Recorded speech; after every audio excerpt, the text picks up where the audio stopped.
আমি পুতিন, আমার কি চুলকানি হয়েছে? তুমি ভারত যখন চাইবে আমার সাথে ইয়ার্কি করবে আর চলে যাবে। আমেরিকা যখন যেটা বলছে সেটা করছো, আবার নিজের যখন স্বার্থে আঘাত আসছে তখন আমি রাশিয়া আমার কাছে এসে বলছো আমাকে তেল ভিক্ষা দাও। যাও না, ভেনেজুয়েলাতে চলে যাও, সেখানে উচ্চ মূল্যে তেল কেনো, আমার কাছে কেন আসছো? আমি পুতিন সাফ জানিয়ে দিচ্ছি, তুমি ভারত আমার কাছে তেল ক্রয় করতে আসলে আর সস্তাতে তেল মিলবে না।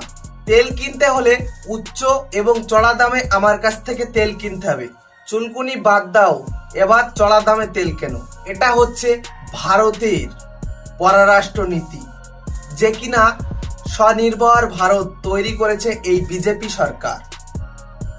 এটাই কি জয়শঙ্করের পররাষ্ট্র নীতি?